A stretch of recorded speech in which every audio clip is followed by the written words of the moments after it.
कभी सोचा है कि इंटरनेट पर मिलने वाली ये हिंदी हॉरर कहानियां इतनी असली और डरावनी क्यों लगती हैं?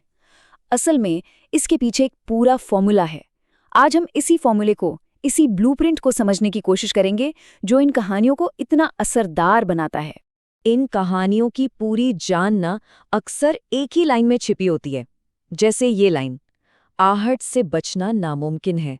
सिर्फ ये एक लाइन ही उस खौफनाक एहसास को पकड़ लेती है जो इन किस्सों के दिल में है। एक ऐसा डर जिससे बचकर निकल पाना नामुमकिन है। तो चलिए शुरू करते हैं हमारे पहले हिस्से से, डिजिटल भारत की भूतिया कहानियां। यहाँ हम देखेंगे कि कैसे पुराने जमाने में आग के पास बैठकर सुनाई जाने वाली कहानियों ने अब एक नया डिजिटल रूप ले लिया है। लाखों लोग इन एनिमेटेड हॉरर कहानियों को देख रहे हैं, उनसे बंधे हुए हैं। लेकिन आज हम सिर्फ कहानियां सुनेंगे नहीं, हम उनके फॉर्मूले को डिकोड करेंगे। मतलब इस डर की रेसिपी में आखिर ऐसा क्या-क्या मिलाया जाता है जो इसे इतना असरदार बनाता है।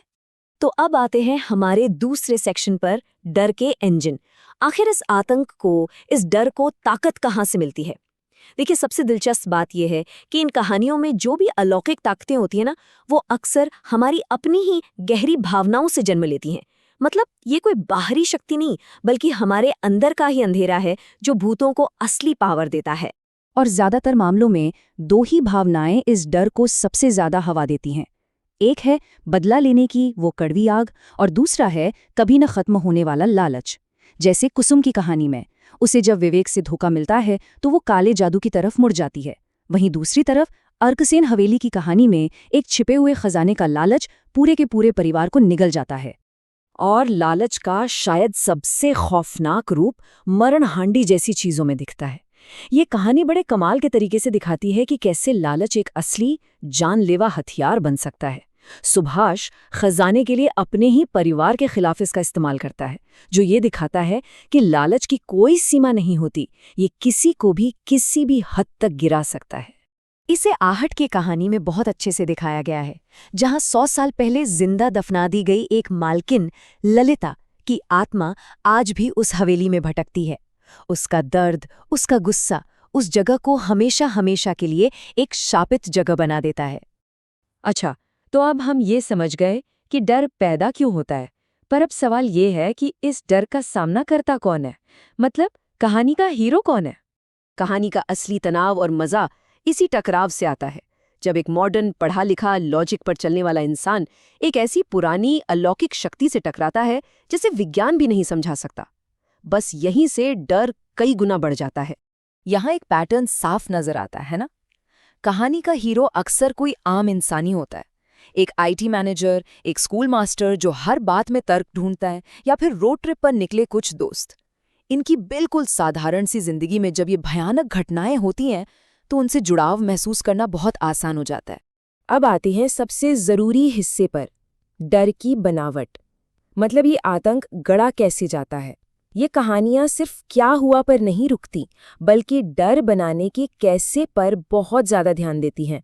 जैसे एक भूतिया जगह वो एक खतरनाक लूप बना सकती है, एक ऐसा दुष्चक्र जिसमें किरदार फंस जाते हैं और जहां सारा लॉजिक फेल हो जाता है। मनाली की कहानी में वो 28 किलोमीटर वाला मील का पत्थर एक ऐसी ही जगह बन जाता है जिससे वो दोस्त बाहर ही नहीं निकल पाते, और हर बार डर एक नए रूप में उनके सामने आता है। और अक्सर हमारी रोजमर्रा की साधारण चीजों को ही काले जादू का जरिया बना दिया जाता है, जिससे डर हमारी जिंदगी में घुसपैठ कर लेता है। कुसुम की दी हुई मिठाई पहले तो प्यार का जरिया बनती है और फिर बाद में मौत का। एक मामूली सा रुमाल किसी की जान लेने का हथियार बन जाता है। आत्मा का कब्जा भी देखिए, कभी एक झटके में नहीं होता। ये एक बहुत धीमी प्रक्रिया है जो धीरे धीरे कदम दर कदम शिकार की अपनी पहचान को मिटाती चली जाती है। बिल्कुल वैसा ही जैसा आदित्य के साथ हुआ। ये बस एक अजीब से एहसास से शुरू होता है और धीरे धीरे उस इंसान को पूरी तरह अपने काबू में कर लेता है। और अब आते हैं आखिरी सवाल पर। हमने फॉर्मूला तो समझ लिया, पर ये डिजिटल दुनिया में इतना कामयाब क्यों है? ऐसा क्या है जो हमें इस डिजिटल डर से जोड़े रखता है कि हम नजरें ही नहीं हटा पाते? बात यह है कि ये कहानियां एक तरह से हमारी पुरानी लोक कथाओं को ही नए मॉडर्न अंदाज में पेश करती हैं। वो डर जो सदियों से हमारे अंदर है, उसे आज के ज़माने की चिंताओं के साथ मिला देती हैं।